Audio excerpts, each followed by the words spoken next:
The move was not something I had planned for, nor was it something I welcomed with open arms.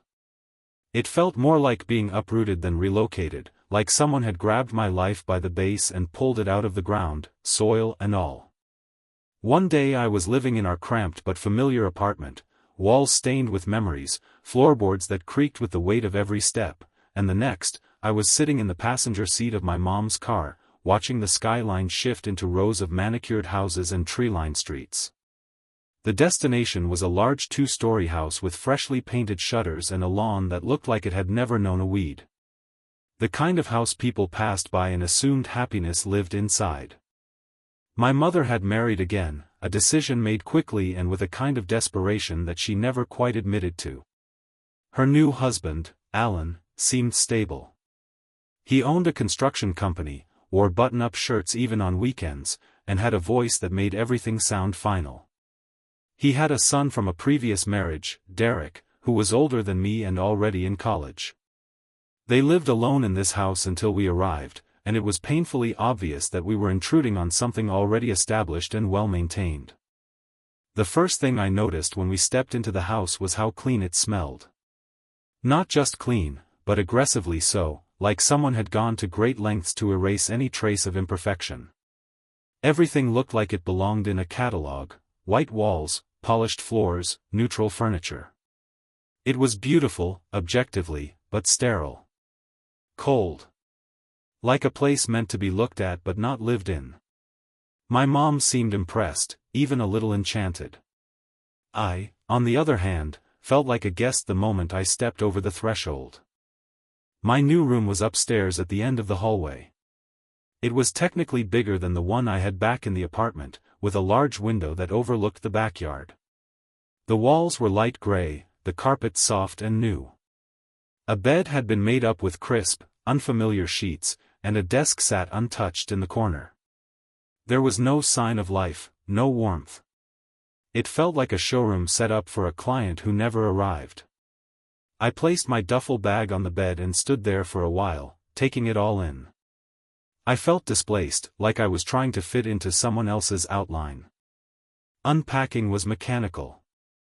I laid out my clothes in the drawers, trying to bring some sense of routine to the space. My books went on the shelf, my chargers in the outlet, my phone on the nightstand. But everything looked out of place, like my belongings were artifacts cluttering up a perfectly curated exhibit. Even the air smelled different, like lavender and something chemical, something not mine. I kept the door slightly open as I moved around, just to hear the sounds of the house, the subtle hum of the HVAC, the faint clicking of my mom's heels downstairs, the distant sound of a television. I heard Alan's voice a few times, low and steady, like a narrator in a documentary. He had the kind of presence that filled a room without raising its volume. I didn't hear Derek at all. I knew he was away for the week, staying with a friend, and I was grateful. The idea of meeting him immediately made my stomach knot. I had seen photos. He was broad-shouldered, tanned, the kind of guy who seemed effortlessly liked. One of those people who didn't need to try hard to belong anywhere. And I already knew I wasn't going to belong here. Dinner that night was quiet. The kitchen looked like something out of a modern magazine, all marble countertops and pendant lights. My mom tried to fill the silence with small talk, but her voice sounded strained, like she was trying too hard to prove this was normal. Alan was polite, but I felt his eyes on me, measuring. Not unkind, just careful. Like he was trying to figure out where to place me in the hierarchy of his life. I picked at my food, the unfamiliar taste making me more aware of how far I was from everything I knew. Afterward, I returned to my room and shut the door completely for the first time. The quiet was heavier now. It wasn't the kind of quiet that relaxes you, it was the kind that presses against your chest. I lay on the bed, staring at the ceiling. The lights in the hallway were still on, casting a thin line of brightness under the door. The shadows on the ceiling stretched and shifted as cars passed outside, headlights breaking the stillness. I tried to sleep, but every time I closed my eyes, I felt like I was floating just above the surface of reality, not quite touching anything solid. I missed the old apartment. I missed the way our kitchen window overlooked the brick wall of the next building. I missed the leaky faucet, the chipped tiles in the bathroom, the sound of our neighbor's TV through the thin walls. I missed the chaos. Because chaos, at least, had been ours. This house, this space, it didn't feel like it needed me. It had existed perfectly well without me, and it would continue to do so even if I disappeared. My mom came to check on me once before going to bed. She knocked softly, but I didn't answer. I heard the door open slightly, then close again. Her footsteps faded down the hall. She was trying, I knew that. She wanted this to work. She believed that this move, this marriage, this life could be the reset we needed. And maybe she was right. But I didn't feel renewed. I felt like a shadow of myself, like I had left something behind that I couldn't name. Eventually, I drifted into a restless sleep. I dreamed of walls that shifted when I looked at them, of staircases that led nowhere, of voices that echoed without owners. When I woke up, the room was dark and still. I lay there for a long time, not moving, trying to feel something familiar in the silence. But there was nothing. Just the cold weight of a new life settling in around me. The house felt different at night. Not just quieter, but heavier, like the silence had a weight to it that pressed down on the walls. I spent most evenings in my room with my headphones on, pretending to watch videos or scroll aimlessly, but I wasn't really focused on anything. The sounds outside my door, footsteps, the faint clink of dishes, the occasional creak of the staircase, kept pulling me back into awareness. Every noise made me sit a little straighter, strain my ears, listen closer. It wasn't fear, exactly. More like anticipation, though I couldn't explain what I was waiting for. My mom had started working late again. She wanted to make a good impression in her new position, and that meant long hours and quiet apologies when she finally got home. Alan was out of town for the week, something about an urgent site inspection 3 states over. That left just me and Derek. Alone in the house. Alone in the long stretches of evening where time seemed to move slower than usual. We barely spoke during those first few days. He existed in his own rhythm, waking early, working out in the garage, disappearing for hours at a time, only to return with fast food bags and the smell of cologne and night air clinging to his clothes. I kept to myself. I had learned to do that a long time ago. But now, with fewer voices in the house and more space between us, something began to shift in the way I noticed things. I started recognizing the pattern of his steps on the stairs, the particular way the floorboards gave under his weight. I could tell when he was walking down the hallway even before I saw the shadow under my door. He was always barefoot in the evening, which made his presence softer, but not invisible. Sometimes I would pause my music just to hear if he was nearby. I didn't know why. That night, I went to bed late. My room was dim, lit only by the soft orange glow of the lamp on my nightstand. I had been staring at the same web page for 20 minutes, not reading, just watching the screen fade and refresh like it had something to tell me. I turned the lamp down to its lowest setting and lay back, my arms crossed over my chest, eyes tracing the faint cracks in the ceiling paint.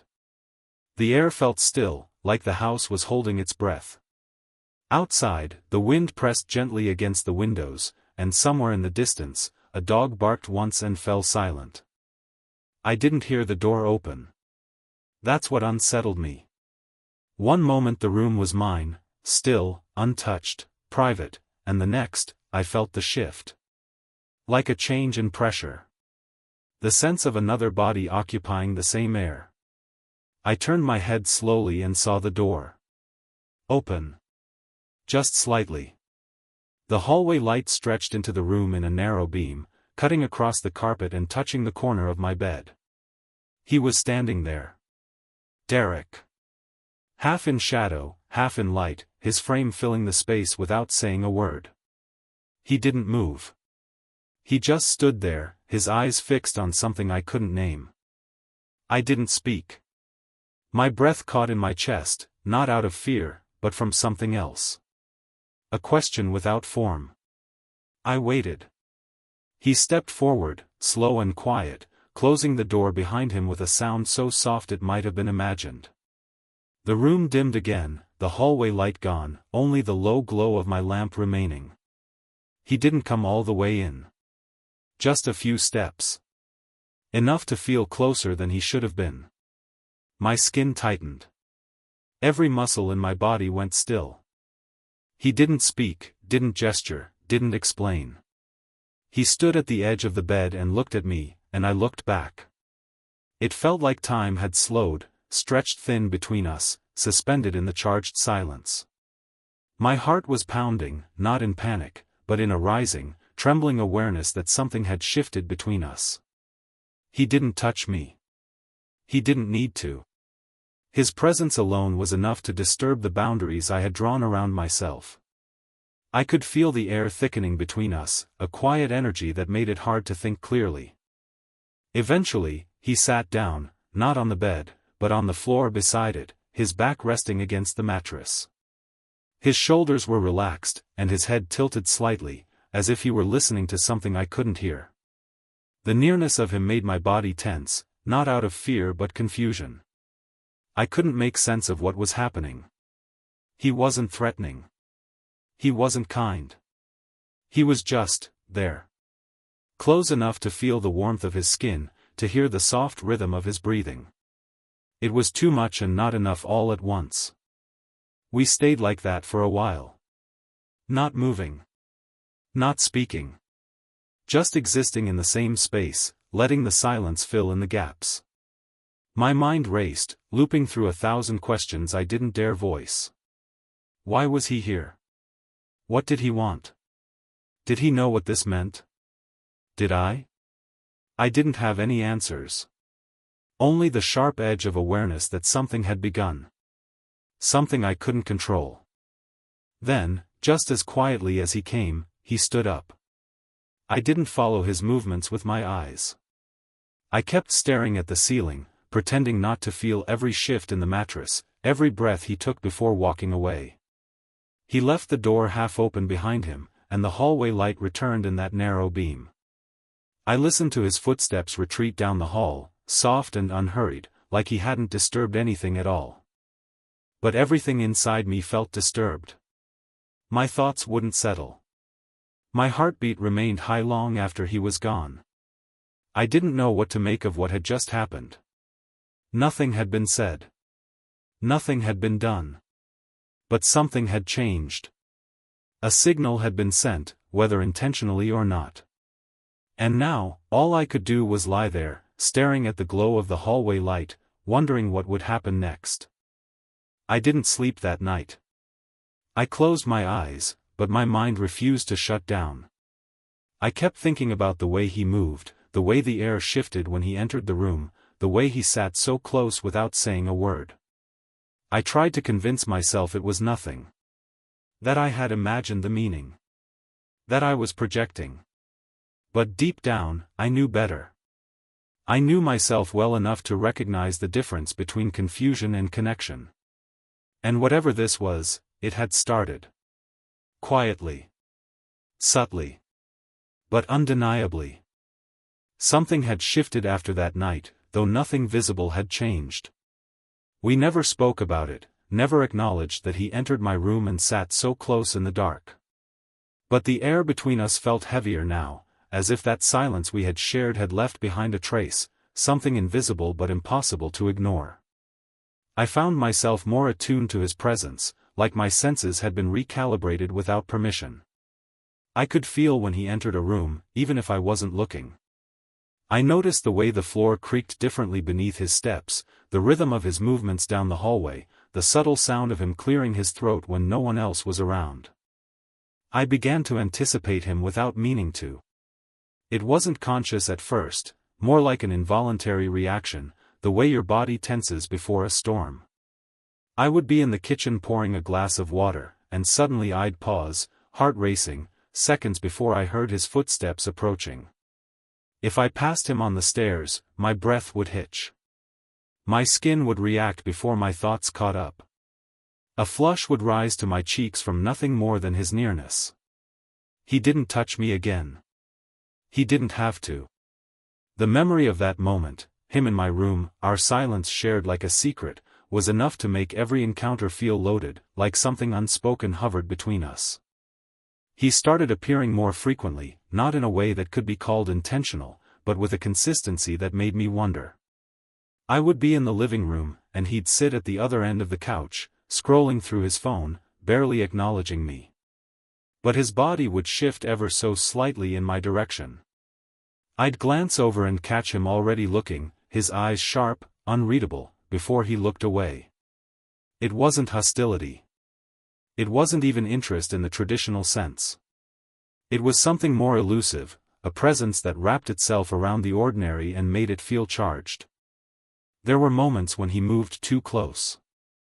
Reaching for something in the kitchen when I was standing near the counter, brushing past me in the narrow hallway, his arm grazing mine just enough to make me freeze. Each time, my reaction was the same, tense, silent, internal. I said nothing.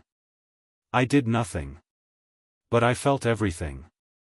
Every accidental brush of skin, every breath shared too close, became an echo in my thoughts. I didn't know what he was doing. I didn't even know if he was doing it on purpose. But I felt it. The edges of my world were reshaping themselves around him. I started noticing things about him I hadn't paid attention to before. The way his hair curled slightly at the ends when it was wet, the way his jaw tensed when he was concentrating, the way he smelled like a mix of detergent and something faintly citrus. I hated myself for noticing. For caring. But I couldn't stop. My mind kept cataloging these details, building something intimate out of nothing, constructing an internal narrative I didn't have the courage to test. At night, I would lie in bed with the lights off, listening for him. The walls between our rooms weren't thick. I could hear his music sometimes, low, rhythmic beats that vibrated through the floor. I could hear the sound of drawers opening, the shift of bedsprings, the muffled cadence of his voice when he talked on the phone. I would lie there with my eyes open, heart pounding, imagining him in the next room. Wondering if he was awake, if he was thinking about me the way I was thinking about him. Wondering if I was completely alone in this or if he felt the tension too. There was one evening I couldn't forget. I had been standing in the bathroom brushing my teeth, shirtless, fogged mirror in front of me, steam still clinging to the air from the shower. I heard the floor creak behind me, just once, and when I glanced in the mirror, I saw the door slightly ajar. He was there, not stepping in, just watching for a moment too long before walking away. He didn't say anything. The door didn't even fully close after him. It was such a small moment, but I replayed it endlessly in my head. What did it mean? Why didn't he turn away sooner? Why did I want him to come back? These weren't things I could admit to anyone. I didn't even want to admit them to myself. But my body betrayed me constantly. The way my chest tightened when I heard his voice, the way my pulse jumped when he passed behind me, the way I leaned into those moments without meaning to. I told myself I was imagining things. That maybe I had read too much into that one night. That maybe I was projecting desires I didn't understand. But every time he got near, every time his eyes locked with mine across a room, I knew I wasn't imagining anything. Something was happening. Quietly. Slowly. Relentlessly. I stopped trying to deny it. I didn't name it. I didn't analyze it. I just let it settle into my days like a background hum. The unspoken, the tension, the space between us that kept growing smaller. He didn't touch me again, not yet. But his presence filled every empty space. I began to live inside those moments, those fleeting, charged interactions that felt more intimate than touch. He had become a constant in my thoughts, an echo that followed me through the house. Even when he wasn't there, I felt him. Like a shadow that moved when I moved. A gravity I couldn't escape. I didn't know what he wanted. I didn't know what I wanted. But I knew what I felt. And that was enough to keep me awake at night, heart racing, skin burning from memories of things that hadn't even happened yet. I was no longer just existing in this house. I was caught in something unspoken and electric, something that blurred the lines between attention and obsession. And whether he knew it or not, Derek was the center of it. The pulse that kept my world slightly off balance. The presence that never truly left the room. The night it happened again didn't start any differently from the others. The house was quiet, too quiet, with that strange stillness that only comes when everyone else is gone and nothing interrupts the silence except your own breath. My mom was working late again, and Alan hadn't returned from his trip. I knew Derek was home. I could hear the muffled sound of his music leaking through the thin walls, rhythmic and low like a heartbeat. The hallway lights were dim, the kind of soft yellow that blurs the corners of your vision and makes everything feel slightly unreal. I had been sitting on my bed for over an hour, pretending to read something on my laptop. The screen's brightness had dulled with time, and my eyes kept drifting toward the door. I wasn't waiting for anything specific. I told myself that over and over again. But my body betrayed me. Every small noise, every creak, every shift in the air, made my muscles tense. I was aware of him in a way that I couldn't explain, like the outline of his presence was burned into my senses even when I couldn't see him. I didn't understand why I felt that way. I just did. When the doorknob turned, it didn't surprise me. It was late. The hallway had been quiet for a while. I had almost convinced myself he had gone to sleep. But the moment the door began to open, that thin layer of calm shattered. My heartbeat spiked. I didn't move. I couldn't. I watched as he stepped inside without a word, like he had done it before, like it was already routine. He closed the door gently behind him, the soft click swallowing the last trace of hallway light. The room fell into shadow, only the faint glow from my laptop casting pale blue light across the sheets and the floor. He didn't speak. He didn't need to. I could feel everything in the space between us, charged, dense, wordless. He walked slowly toward the bed, each step deliberate. I watched him, my eyes fixed on his silhouette, my breath shallow. He stopped in front of me, and I felt the air shift again, warm and heavy with the weight of anticipation. There was no question in the room, and yet everything about the moment felt like one. A silent, trembling question that neither of us dared to say aloud. When he sat down beside me, the bed dipped under his weight, pulling me slightly toward him. I didn't move away. My body had already made its choice. I could feel the heat radiating from his skin, the closeness of him dissolving what little space still existed between us. His hand found mine, not aggressively, not even confidently, but slowly, carefully. His fingers brushed over mine before settling, and in that touch, there was everything we hadn't said. Every glance, every moment of too long eye contact, every accidental brush of skin in the hallway. It all existed in that quiet connection. He looked at me, and I met his gaze. The expression on his face was unreadable, calm, steady, but with something buried just beneath the surface. I couldn't tell if it was fear or want or something more complicated, more dangerous. But it mirrored what I felt. I didn't resist.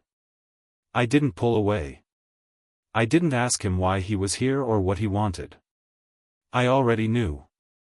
I had known for a while now. It was all unspoken, suspended in the space we had built between us. He leaned closer. I closed my eyes. The moment before his mouth touched mine was the loudest silence I had ever heard. And then it happened, tentative at first, hesitant, but real. His lips met mine, and my body responded without thought. The kiss was slow, searching, like he was asking for something he didn't have the words to name. I kissed him back. My heart was thudding in my chest, loud and wild, but my hands were steady. I moved closer. His breath mixed with mine, and the warmth of him seeped through my skin like heat through fabric. We didn't rush. Everything was slow, measured. His hands moved gently, exploring with the kind of care that made me ache. My body felt like it was waking up to something it had never dared to imagine before. Every touch, every shift of weight on the bed, every quiet exhale became a thread in something we were weaving together without knowing the pattern. It was fragile. It was electric. And it was happening. When we finally pulled apart, neither of us moved for a while. He stayed close, his forehead resting lightly against mine. I could feel the tremble in his breathing, and I realized it wasn't just me, he was feeling this too, all of it. The intensity, the confusion, the pull that defied everything logical. I didn't know what would come next. I didn't care. I had stopped thinking. I had stopped planning. I was simply there, in that moment, with him. Eventually, he stood up. The bed rose slightly as the weight left it, and the cool air rushed in where his warmth had been. He looked at me for a long second, his expression still unreadable.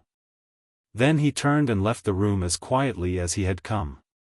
The door closed behind him, and I was alone again. But I wasn't the same. Something had changed. Not just in the room, but in me. I lay back, staring at the ceiling in the dark, my body still humming with the memory of his touch. My lips still tingled, my chest felt tight. I didn't feel shame. I didn't feel guilt. I felt stunned. Like I had crossed a threshold I couldn't return from, but I wasn't sure if I had stepped into something beautiful or something terrifying. I only knew that the silence left in his wake was no longer empty. It was full of echoes, full of questions, full of a truth I couldn't deny anymore. And in that silence, I realized that there would be no going back. Whatever this was, however it had begun, it had already taken root. The story had changed, even if we never spoke of it again. And I had changed too. Quietly. Permanently. The day after felt unreal, like I was walking through a world wrapped in fog. Everything looked the same, the walls, the furniture, the soft light spilling in through the blinds, but something had shifted beneath the surface. I moved through the house like I was trying not to make a sound, like any noise might wake something fragile and uncertain. My footsteps felt too loud. The refrigerator hummed too sharp. Even the ticking of the wall clock became a reminder of time I didn't know how to carry anymore. Derek didn't speak to me. He didn't come near. We passed each other once in the hallway that morning, and he looked straight ahead, eyes fixed on some invisible point beyond the walls. His body was stiff, movements careful, like he was trying not to touch the air around me. It stung more than I expected. Not because I wanted a conversation or some dramatic acknowledgement, but because his silence was too precise, too intentional. It was as if the night before had been erased, not forgotten, but buried under a layer of denial so thick I couldn't breathe through it. I stayed in my room most of the day, staring at nothing, scrolling through screens I didn't read, listening to playlists I didn't hear. The memory of his mouth on mine kept flashing through my mind in broken images, the warmth of his breath, the pressure of his hand on mine, the way he had hesitated just long enough to make it feel like a choice. My body remembered every second, but my mind couldn't decide whether to reach for it or run from it. I kept thinking it might have meant something different to him. Or worse, that it meant nothing at all. The silence between us became unbearable. Not loud. Not explosive. Just persistent. Constant. Like a dull ache in the background of everything. I would hear him moving around the house, doors opening, drawers sliding shut, his footsteps overhead, and every sound reminded me that we were still here, still occupying the same space, but not the same reality. He was retreating, pulling away with the kind of deliberate distance that felt more like punishment than fear. I didn't know how to respond. I didn't even know if I had the right to. The night had happened. That was undeniable. But no one had said it would continue. No one had promised anything. It had been a moment, real and vivid and strange, and now we were both pretending it hadn't fractured something deep beneath our feet.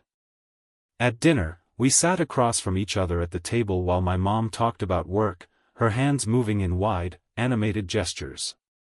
I nodded when expected, smiled on cue. Derek kept his eyes on his plate, fork scraping rhythmically against ceramic. His posture was straight, his jaw tight, every motion calculated. He didn't look at me once. I tried not to let it show, but inside, everything was unraveling. That night, I stayed up long after everyone else had gone to sleep. I sat on the edge of my bed, hands resting on my knees, room cloaked in quiet shadows. I stared at the door, waiting for something I couldn't name. But it didn't open. The hallway remained still. No footsteps. No soft creak of the doorknob.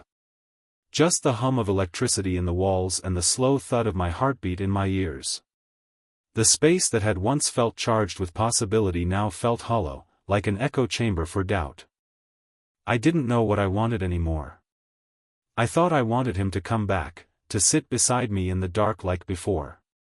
But maybe that was just the desire to not feel so alone with the weight of it. Maybe I just wanted proof that what happened mattered, that it wasn't just a mistake quietly being erased. But the silence said otherwise. And in that silence, my thoughts grew louder, sharper, more dangerous. The following days passed like variations of the same long, muted hour. We moved around each other like ghosts, aware, but never touching. I would hear him laugh through the wall on a phone call and feel jealousy twist in my stomach, not because I wanted his attention, but because someone else had it. I would walk into the kitchen and find remnants of his presence, a half-empty glass, a hoodie tossed over a chair, and each time it was like a punch to the chest. These small traces were all I had left, and they weren't enough. Sometimes I caught myself looking for signs. The way he stood at the sink, the way he leaned on the banister, the way his eyes flicked to mine and then quickly away. I tried to read into everything, to extract meaning from crumbs. But I always came up short. He gave nothing. Offered nothing. And I kept circling the same question, was it shame that made him pull away, or indifference? I started avoiding him too. Not intentionally at first, but gradually. I adjusted my routines, waited longer in my room before going to the kitchen, took showers at odd hours, stayed outside just a little longer after walking home. The house began to feel like a maze I was navigating alone, always dodging corners, always listening for footsteps that might mean confrontation or, worse, complete dismissal. But avoidance didn't bring peace. It only deepened the ache, the sense of being lost in something I couldn't name. I wanted to write it all down, to put it into words that might give it form, but every time I tried, the sentences felt hollow. Nothing I wrote could capture the sensation of that night, the way our breaths had synced, the way his silence afterward had burned more than any words ever could. I stopped trying to understand it. I stopped trying to make it make sense. But I couldn't stop feeling it. It lived in my chest like a second heartbeat, a rhythm I couldn't silence. Every time I looked at him, I felt it pulsing beneath the surface, quiet but relentless. And that was the hardest part, not the kiss, not the withdrawal, not even the confusion. It was the quiet. The persistent, unresolved quiet that settled over everything like dust. It dulled the edges of reality and blurred the line between memory and present. It made me question myself, my perceptions, my worth. It made me feel invisible in the aftermath of something that had once made me feel so seen. In that silence, I started to disappear too. Not physically, not all at once, but piece by piece. I smiled less. Spoke less. I moved through the house like someone trying not to leave footprints. And all the while, the shadows of that night clung to me, soft and dark and impossible to shake. The morning he left was overcast, the kind of gray that made everything feel still and suspended. I had known he was going, of course. There had been mentions of it, murmured phone calls from his room, folded brochures left carelessly on the kitchen counter, and a duffel bag sitting quietly by his door. But no one had said the words aloud. No one had looked at me and said, "He's leaving today." And so I woke up, as I had every other morning for weeks, to the same ache in my chest, the same hollow silence pressing in from the hallway, only to realize that the silence was deeper this time, final in a way that made my stomach knot. I got out of bed slowly, moving like I was underwater. I didn't rush. I didn't want to know too soon. I paused at the door, listening for the usual signs, his voice, the creak of the stairs, the scrape of a spoon against a cereal bowl, but there was nothing. Just the hum of the refrigerator, the muted whir of the ceiling fan in the living room, and the soft murmur of a news anchor on the television downstairs. When I stepped into the hallway, I already knew. His door was wide open. The bed was made. The hoodie that used to hang off the back of his desk chair was gone. The air in the room felt emptied out, as though even the warmth of his presence had been vacuumed away. I didn't walk inside. I just stood in the doorway, looking at the clean sheets, the closed drawers, the empty space on the floor where his gym bag had been. Everything in me went quiet. There were no tears, no panic. Just a slow, settling awareness that this was it. He had gone. No goodbye. No note. No glance over the shoulder. Just an open door and the echo of something that had already ended before it was ever spoken aloud. I made my way downstairs, careful not to let the steps creak. My mom was in the kitchen, sipping coffee, her eyes on her phone. She didn't say anything about him. She didn't even look up when I entered. It was like he had been absorbed into the quiet routine of the house, erased seamlessly. She asked if I wanted breakfast, but I shook my head. My throat was tight. I poured a glass of water just to keep my hands busy, then stood at the kitchen window and stared at the driveway. The space where his car used to be was empty. Damp leaves clung to the pavement where the tires had once rested. I imagined the sound of the engine, the red of the taillights fading into the pale morning light. But I hadn't seen any of it.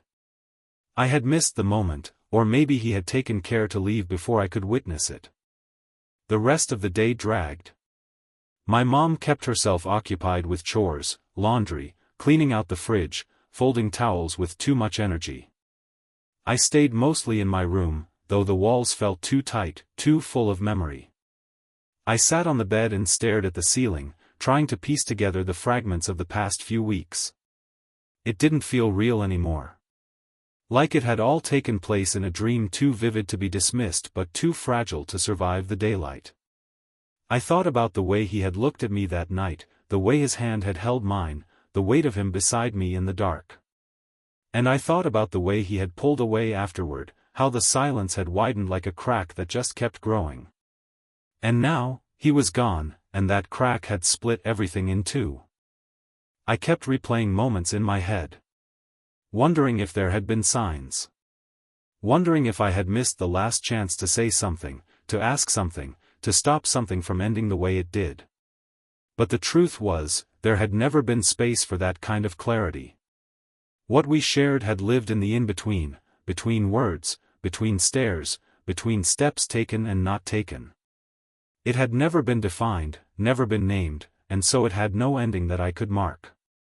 Just a vanishing. A disappearance into the ordinary flow of life. That evening, the house felt colder. The light through the windows was thin and pale, like it couldn't quite reach the corners. I sat on the porch for a while, a blanket wrapped around my shoulders, watching the trees sway in the breeze. It was quiet. Peaceful, almost. But not in a comforting way. More like the quiet after something has been removed. A silence that no longer holds tension, just absence. I thought about writing again.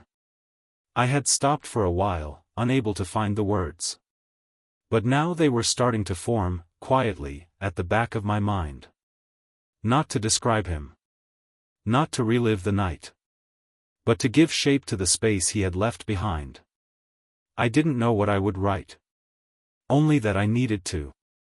That the act of putting it down might help me understand what had happened, or at least help me carry it with a little less weight. I didn't expect to hear from him. I didn't check my phone for messages. I didn't stand by the door hoping he'd come back.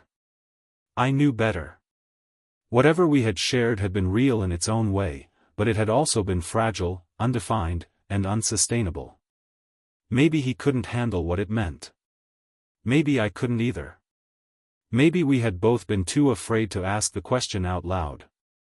And so it had ended in silence, just like it began. In the days that followed, life resumed its rhythm. School, meals, small conversations that never touched the edges of what I was feeling. My mom returned to her usual patterns, and the house adjusted to the new absence like it always had with change, quietly, without resistance. But I had changed. I could feel it in the way I walked through the halls, in the way I noticed the spaces between things, in the way I held myself tighter, like I had something inside me now that no one else could see. He had disappeared, yes. But he had also left something behind. Not a memory, exactly. More like a shift. A reorientation of how I understood myself, how I saw others, how I recognized the weight of silence. And even if I never saw him again, even if we never spoke again, that part of him would remain. A shadow in the hallway. A whisper in the quiet. A presence that had once touched mine and left an imprint I wouldn't forget. And maybe that was enough. Maybe not everything needs to end with answers. Maybe some things are meant to end quietly, with the door left slightly open and the room still holding the shape of someone who used to sit there. In that emptiness, I began to see not just what had ended, but what had begun, an understanding of who I was becoming, and the quiet courage it would take to become him.